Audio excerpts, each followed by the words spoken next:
رائمہ عورت مارچ میں ہمیں والد سے چاہیے آزادی، بھائیوں سے چاہیے آزادی، شوہر سے چاہیے آزادی۔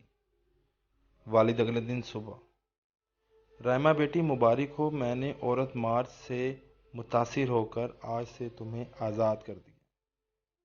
اب تم اپنی مرضی کی مالک ہو۔ والد یہ کہہ کر آفس چلے گئے۔ والد کے جانے کے بعد رائمہ نے اپنے بوائے فرینڈز اور دیگر دوستوں کو کامیاب عورت مارچ کی خوشخبری سنائی۔ شام میں والد آفس سے واپس آتے ہی رائمہ سے مخاطب ہوتے ہیں: رائمہ، تم ابھی تک گھر پہ ہو؟ رائمہ حیرت سے: کیوں ڈیڈ، میں نے کہاں جانا تھا؟ والد سنجیدگی سے: صبح تمہیں کہا تھا نا تم آزاد ہو۔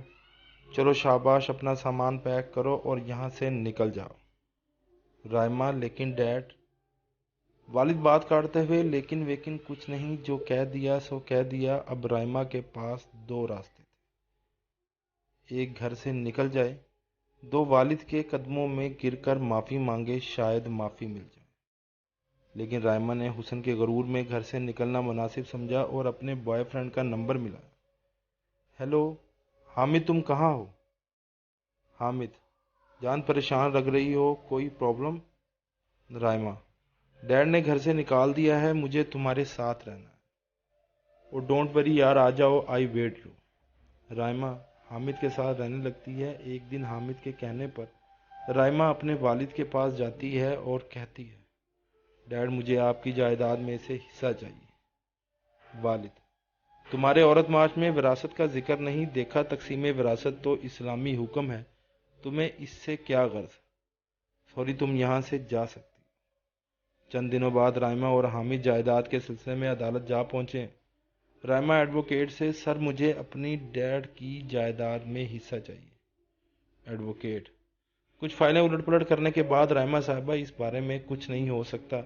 آپ کے والد نے اپنی تمام جائیداد اپنے بیٹے اور اپنی چھوٹی بیٹی کے نام کر دی ہے، سوری۔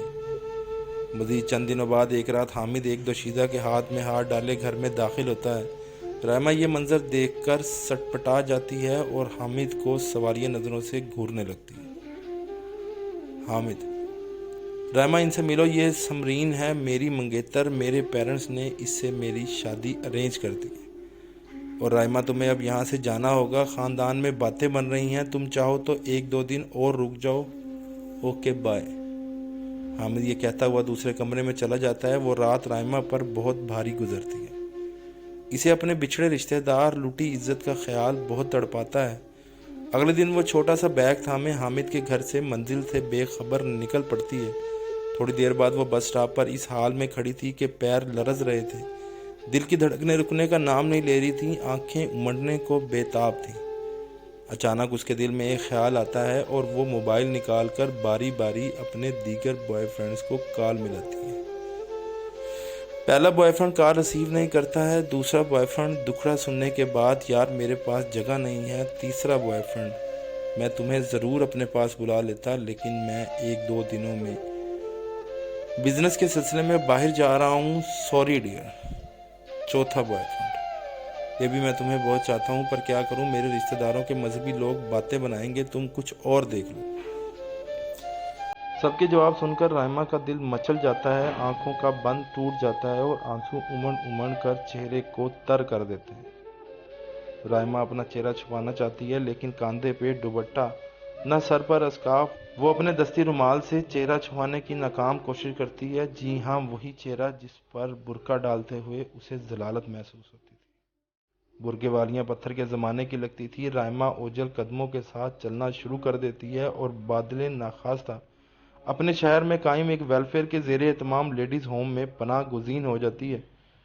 اب اسے اپنی اوقات نظر آتی ہے کہ وہ ٹیشو پیپر ہے یا ڈسپوزل برتن جسے استعمال کر کے کوڑے کے ڈھیر میں پھینک دیا گیا ہو۔ یہ دنیا گول ہے۔ رائمہ جس مرد سے آزادی کا نعرہ لگا کر چلی تھی، آج وہ جس ادارے کے رحم و کرم پر ہے، اس کا مالک بھی مرد، منتظم بھی مرد، اخراجات کے لیے چندہ کرنے والے بھی مرد، چندہ دینے والے بھی مرد اور محافظ بھی مرد۔ جی ہاں، وہی مرد جو باپ اور بھائی اور شوہر کے روم میں پسند نہیں تھے۔ دوستو، یہ ایک فردی کہانی ہے ان لوگوں کے لیے جو عقل رکھتے ہیں۔